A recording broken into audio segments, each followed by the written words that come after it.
જો કોઈ હોસ્પિટલ તમને મફતમાં સારવાર આપવાનું કહે, કેમ્પ યોજે, હોસ્પિટલ બોલાવે તો ચેતી જજો, કારણ કે હોસ્પિટલ કેમ્પના નામે તમારું કાસળ કાઢી નાખવાનો કારસો રચી ચૂકી છે. એ સમજી લેજો. એ હૃદય ચીરી નાખશે, તમને મારી નાખશે. પૈસા માટે ગરીબોના હૃદય ચીરનારી ખ્યાતિ હોસ્પિટલનું પાપ છાપરે ચડીને પોકારી રહ્યું છે. પૈસા માટે દર્દીના શરીરની ખોટી રીતે ચીરફાડ કરવાનો આ હોસ્પિટલનો ધંધો બની ગયો છે, અને આ ધંધામાં ગુજરાત અવ્વલ નંબર પર છે. આવા કૌભાંડી અને આવી હોસ્પિટલો અઢળક છે, એની સામે કાર્યવાહી થતી નથી, કારણ કે તંત્ર તપાસના નામે તરકટ કરે છે. ખ્યાતિ હોસ્પિટલના પાપે 2 દર્દીઓના મોત થયા છે, પણ હજી પીએમ રિપોર્ટ નથી આવ્યા, અને બીજી બાજુ આરોપી કાર્તિક પટેલ વિદેશમાં જલસા કરે છે. સામાન્ય રીતે ડોક્ટરને ભગવાનનું સ્વરૂપ માનવામાં આવે છે, કારણ કે ડોક્ટર દર્દીને નવજીવન આપે છે. પરંતુ પૈસાની લાહેમાં મેડિકલ માફિયાઓએ સારવારને લૂંટનો ધંધો બનાવી દીધો છે, અને આ લૂંટ માટે તે લોકોની હત્યા કરતા પણ અચકાતા નથી. પૈસા માટે જીવ લેતી કુખ્યાત ખ્યાતિ હોસ્પિટલની વધુ એક કરતૂત સામે આવી છે. મફત સારવારના નામે ખ્યાતિ હોસ્પિટલે ડિસેમ્બર 2023માં પાલડીના કાંકડ ગામે કેમ્પ યોજ્યો હતો, જ્યાં લોકોને બીવડાવીને હોસ્પિટલે બોલાવ્યા અને શરૂ કર્યો હૃદય ચીરવાનો ખેલ. એટલે ગામમાં ઘણાને કોઈને હાથ પગ દુખતા હતા, પગ દુખતા હતા, કોઈને તાવ આવતું હતું, માથું દુખતું હતું, એવા બધા ઘણા દર્દીઓને લઈ ગયા. અને મોટા ભાગના બધા કેવું કે ભાઈ જે સિનિયર હતા ને અને જે બહુ આમ ભણેલા ના હોય એવાને જ લઈ ગયા. ત્યાં લઈ ગયા પછી એમને શું કર્યું કે ભાઈ બધા એને એન્જિયોગ્રાફી જ કરાવી દીધી. મને તો પોસ્ટરની તકલીફ હતી. ત્યાં જઈ પછી મને અહીં મૂકી વિમાન કે તમને એક નરી બ્લોક બોલે છે, ત્યાં આ કરાવવું પડશે ને કંઈક ક્યારેક અટક આવે એમ કરીને લઈ ગયા. ને કઈ રીતે લઈ ગયા હતા, આખું શું હતું, કેવી રીતે લઈ ગયા અને કેવી રીતે આખું નાટક આ લોકોએ ઊભું કર્યું? હોસ્પિટલમાં ગયા ત્યારે માહોલ કેવો હતો? બધાને અલગ અલગ લઈ ગયા. તમને મોબાઈલ બી જમા કરી લીધો હતો? તમારું ઓપરેશન કર્યું ત્યારે તમને ઘરે કોઈને વાતચીત કરાઈ હતી? કોઈને વાતચીત નહીં, કોઈ જાણે. તમારા પપ્પાને લઈ ગયા ત્યારે શું સ્થિતિ હતી, શું કીધું તું? આ ડોક્ટરો શું કહીને લઈ ગયા હતા અને શું કર્યું એમની સાથે? અહીંયાથી જે કેમ્પ કર્યો, કેમ્પમાં એવું કીધું કે સવારના અહીંયાથી લઈ ગયા બધાને, સાથે રિટર્ન મૂકી જઈશું ઘરે. અને રિટર્ન આવ્યો ને એટલે મેં સાંજના ફોન કર્યો, તો મને કે કાલ સવારમાં મૂકી જઈશું. તો બીજા દિવસ સવારના ના આવ્યો તો અમે 11-12 વાગે મેં ફોન કર્યો, તો મને કે એમને તો સ્ટેન્ડ મૂકી દીધું છે, હવે એમને 2 દિવસ વગર ઘરે નહીં આવે. પછી હું ગયો હોસ્પિટલ, મેં હોસ્પિટલે જોઈ નથી. તમને ઓપરેશન કરીશું કે છે એમ, પણ પછી મને બાબાએ ના પાડી ઓપરેશનની, પણ બધું ચેક કર્યું આખું શરીર. તો રાત્રે હું આવતી રહેતી પાછી. અચ્છા, અહીંથી જ્યારે લઈ ગયા હતા ત્યારે શું કહીને લઈ ગયા હતા તમે? ઓપરેશન તમે દાખલ થઈ જાવ એટલે તમારે પહેલા પૂછ્યું હતું કે તમારી પાસે આયુષ્માન કાર્ડ છે કે હા, એ આયુષ્માન કાર્ડ લઈને ગયા હતા. એટલે ગામમાં જેની પાસે આયુષ્માન કાર્ડ હતું એ લોકોને લઈ ગયા? મારા જોડે આયુષ્માન કાર્ડ નહોતું, પણ કે ત્યાં આપણે નીકળી જશે એમ. પણ મારે પગની તકલીફ હતી એમ, પણ ત્યાં કે આપણે અમારા પગની તકલીફ તમારે એની દવા પણ થઈ જશે કે એમ. પણ તે જે હતા એન્જિયોગ્રાફી બધા રિપોર્ટ બધા મારા કાઢ્યા, પણ મારે એવું કે પછી કે તમારે વિમાન મેળવું પડશે. બિલકુલ ના, મારે નથી મૂકાવ. પણ મારા બાબો રાત્રે લેવા આવ્યા તે કે ના, તમારે અત્યારે 5,000 ભરી અને ત્યારે તમે લઈ જાઓ કે. અને અમે એમઆરઆઈ કાઢ્યો તો હમણાં રિપોર્ટ આપ્યો નથી, એમઆરઆઈના રિપોર્ટ કંઈ આપ્યા નથી. તે શું કર્યું? અમને અહીંયા કે કેમ્પ સર્જાવો તો આપણે અમને કે બધાના ગામડામાં જવું કે મફત દવા થાય છે ને, એટલે બધા કેમ્પમાં જયા એટલે મેં કીધું મને આ 2 ખભા દુખે છે, તો કે ત્યાં તમારે તપાસ થશે, ત્યાં હાલો કે. બીજા દિવસ ગાડી લઈને આવ્યા એટલે બધા અમે તો જયા ત્યાં લઈ ગયા. પછી એમને તો તરત જ તે કપડાં આપણા એમને પહેરાવી દીધા, પછી બધાને બેહાડી દીધા લાંચર. બેહાડ્યા પછી કે તપાસ કશી કરી જ નહીં એનો, અને અંદર લઈ ગયા રૂમમાં, એક જણને લઈ જઈને તરત આમ ઇન્જિયોગ્રાફી કરી નાખી. ઇન્જિયોગ્રાફી કરી એટલે અમે કીધું મને ખવાનું છે ને આવું કેમ કરે છે કીધું. ખ્યાતિ હોસ્પિટલનું પાપ હવે છાપરે ચઢીને પોકારવા લાગ્યું છે. તંત્ર દાવા કરે છે કે આ મેડિકલ માફિયા સામે કડક કાર્યવાહી કરીશું, પરંતુ જમીન પર કશું દેખાતું નથી. તંત્ર પર ઢાંક પીછોડો કરવાનો આરોપ લાગ્યો છે, જેની પાછળનું કારણ છે કે ખ્યાતિ મોતકાંડમાં મૃતકોના પીએમ રિપોર્ટ 5 દિવસ બાદ પણ આવ્યા નથી.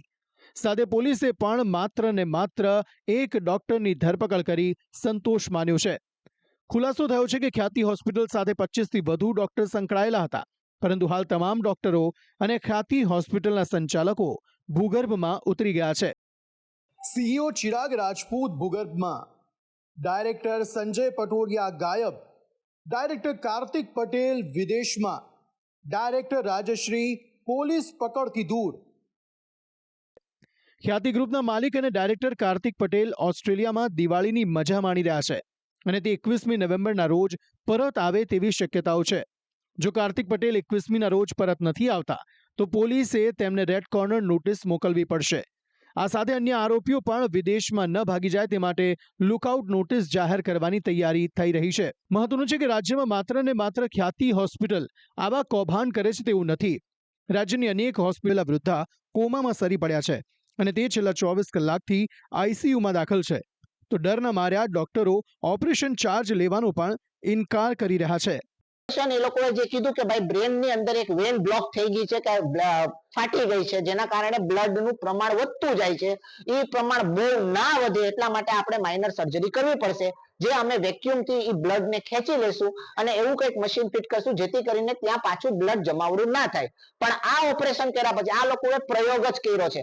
આ ઓપરેશન કર્યા પછી ખાલી 10 કે 8 કે 10 કલાકની અંદર બીજી 4 વેન બ્લોક થઈ ગઈ. આ ઇન્જેક્શન આપવાના કારણે પેશન્ટને બીજા દિવસે જે ઇન્જેક્શનની સાઇડ ઇફેક્ટ છે, પેશન્ટને બીજા દિવસે મગજમાં લોહી પડ્યું હતું અને મગજમાં લોહીની ફર્ધર ન્યુરોસર્જન સાથે અને બધા સાથે ટ્રીટમેન્ટ થયેલી હતી. તેમ છતાં આજે સવારે તારીખ 14 તારીખે ન્યુરોસર્જને બધી ટ્રીટમેન્ટ કરવા છતાં પેશન્ટની મગજની માનસિક સ્થિતિ સારી નથી એવું કીધેલ છે. ઉનામાં ટ્રસ્ટ સંચાલિત હોસ્પિટલ પર આરોપ લાગ્યો છે કે તે દર્દીઓની જાણ બહાર ખોટા મેડિક્લેમ કરી રૂપિયા ખંખેરી રહી છે. ઓપરેશન થિયેટરમાં જઈ 15-20 મિનિટમાં મને રજા મળી ગયેલી છે. 2500 રૂપિયા મને સાહેબે લખી દીધા, મારી પાસે એનું ક્લિપ્સેશન છે અને એ 2500 રૂપિયા મેં ભરવા ગયો તો મને કે તમારો સ્ટાર હેલ્થમાં વીમો હાલે છે ને, તમે રહેવા દો. દવા 1020ની મેં લઈ આપેલી છે અને 700 રૂપિયા લેબોરેટરીને મેં ભરેલા છે. એ મને 5 દિવસ પછી પરત આપી દીધા. પણ આ લોકોએ વીમો 39,000નો મૂક્યો ને મને મેસેજ આવ્યો કંપનીમાંથી, તો મેં આ લોકોને જાણ કરી કે ભાઈ 39,000 રૂપિયા કહેવાનું તમે બિલ મૂક્યું છે. 4 દિવસ 2 વખત મને દાખલ બતાવ્યો છે આ લોકોએ. 2500 રૂપિયા રૂમ ચાર્જ અને ડૉક્ટરના 19,000 રૂપિયા ઓપરેશનના. વડોદરાના ભાયલીમાં આવેલી સેવાસીની અંજના હોસ્પિટલ પર આયુષ્યમાન કાર્ડનો દુરુપયોગ કરાતો હોવાનો આરોપ લાગ્યો છે. દર્દીઓ અને તેમના પરિવારજનોએ આ આરોપ મૂક્યો છે કે હોસ્પિટલ તંત્ર દર્દીઓને ઓક્સિજન માસ્ક પહેરાવી વિડીયો ઉતારાવે છે. આ બધા વચ્ચે ગેરરીતિ આચરનારી કેટલીક હોસ્પિટલ સામે તવાઈ પણ બોલાવાઈ છે. મહેસાણા આરોગ્ય વિભાગે PMJમાં ગોટાળો કરનારી 15 જેટલી હોસ્પિટલને નોટિસ ફટકારી છે, જ્યારે 4 હોસ્પિટલ પાસેથી પેનલ્ટી વસૂલાઈ છે. મહેસાણાની કાર્યવાહી બાદ સુરેન્દ્રનગરનું આરોગ્ય વિભાગ પણ સફાળું જાગ્યું, જેમણે શંકાસ્પદ 10 હોસ્પિટલોમાં દર્દીના ઓપરેશન, બિલ અને ડેટા એન્ટ્રીની તપાસ શરૂ કરી છે. પરંતુ તમને જાણીને નવાઈ લાગશે કે ખોટા ઓપરેશનો કરવામાં, સરકારી યોજનામાં કૌભાંડ કરવામાં ગુજરાત અવ્વલ છે. રાજ્યમાં પૈસા કમાવા માટે હોસ્પિટલો દર્દીના શરીરને ખોટી રીતે ચીરફાડ કરે છે, જરૂર વગરના ઓપરેશનો કરે છે અને ગરીબ દર્દીઓને મોતને ઘાટ ઉતારે છે. દેશમાં આવી ઠગાઈના કેસ 40% સામે આવ્યા છે, જ્યારે ગુજરાતમાં 55% કિસ્સામાં છેતરપિંડી સામે આવી છે. ગુજરાતમાં અંદાજિત 1.36 લાખ મા કાર્ડમાં છેતરપિંડી થયાનું સામે આવ્યું છે. સરકારી અને ખાનગી એમ બંને હોસ્પિટલોના સંડોવણીની આશંકા છે. 2021માં તપાસમાં 51 જેટલી હોસ્પિટલના કૌભાંડમાં નામ ખુલ્યા હતા.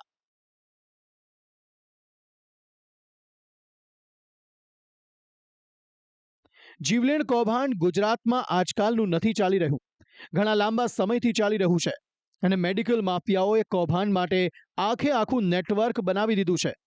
ઢગલાબંધ હોસ્પિટલો છે જે કેમ્પના નામે ગરીબ દર્દીઓને હોસ્પિટલ બોલાવી તેમના કાસળ કાઢે છે.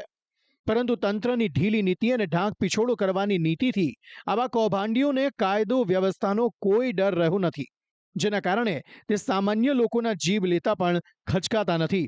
જોકે હવે આ મામલાને રાજકીય રંગ પણ લાગી ગયો છે. ગૃહ રાજ્યમંત્રી હર્ષ સંઘવી કહી રહ્યા છે કે આ કેસમાં કડક કલમોનો ઉમેરો કરાયો છે, કોઈ છટકબારી ન રહે તે રીતની કામગીરી કરાઈ છે. તો હર્ષ સંઘવીના નિવેદન પર કોંગ્રેસના પ્રવક્તા હેમાંગ રાવલે પલટવાર કર્યો છે કે સરકાર લાજવાના બદલે ગાજી રહી છે. આ ફરિયાદમાં જે કોઈ કલમો છે એ આજ સુધી આ પ્રકારની ઘટનામાં સૌથી વધુ કલમો અને કડકમાં કડક કલમોનો આની અંદર ઉમેરો કરવામાં આવ્યો છે. અને નામજોગ બધા જ જે કોઈ આની અંદર કલ્પ્રિટ નજરે પડી રહ્યા છે તમામ લોકોના નામજોગ આ ફરિયાદ લેવામાં આવી છે.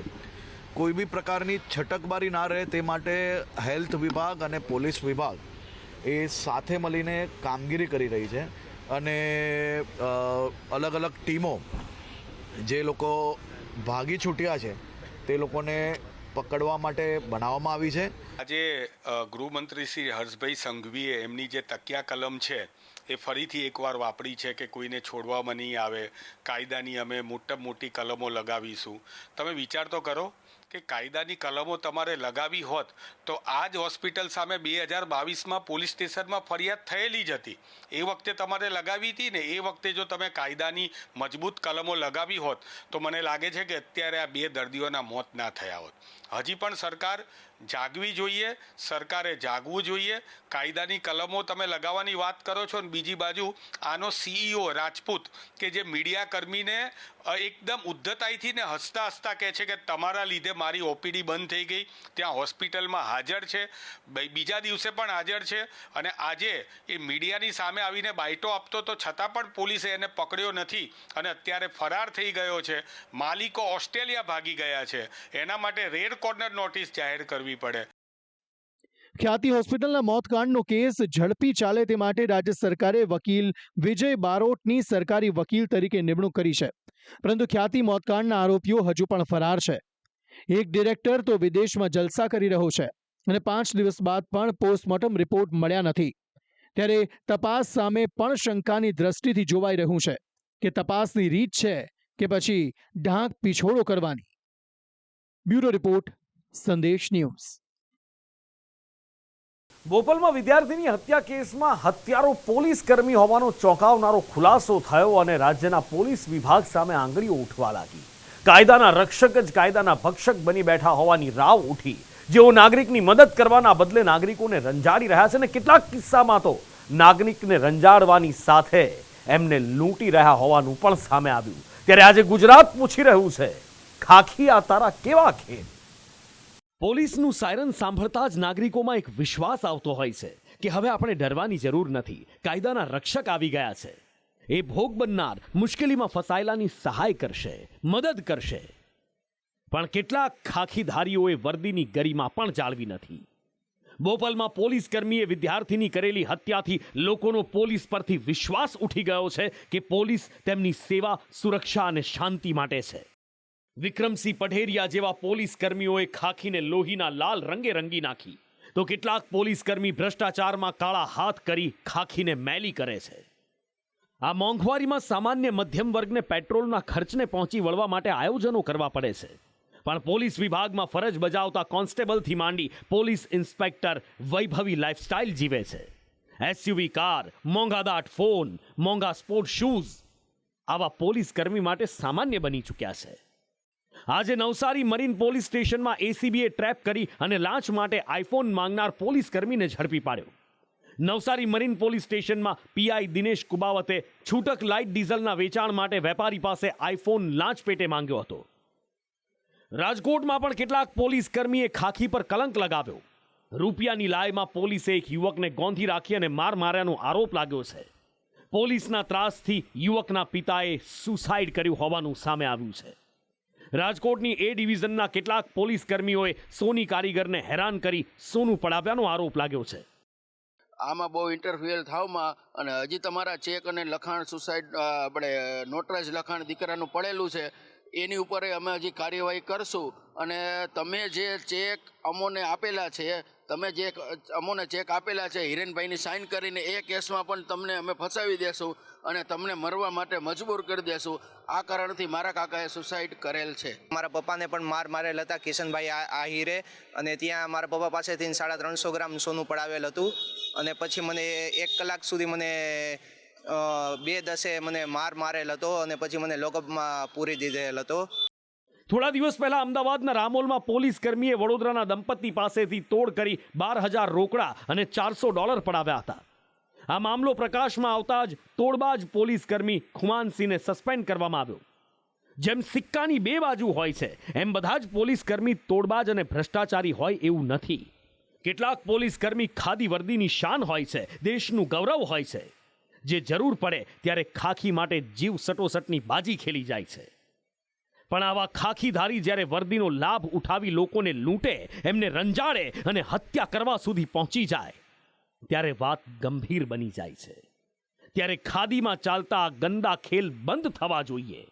ખાખી જોઈ લોકોને રાહત થવી જોઈએ કે આપણી મદદ માટે પોલીસ આવી છે, ના કે ખાખીને જોઈને સામાન્ય માણસને ધ્રુજારી છૂટવી જોઈએ. બ્યુરો રિપોર્ટ, સંદેશ ન્યૂઝ.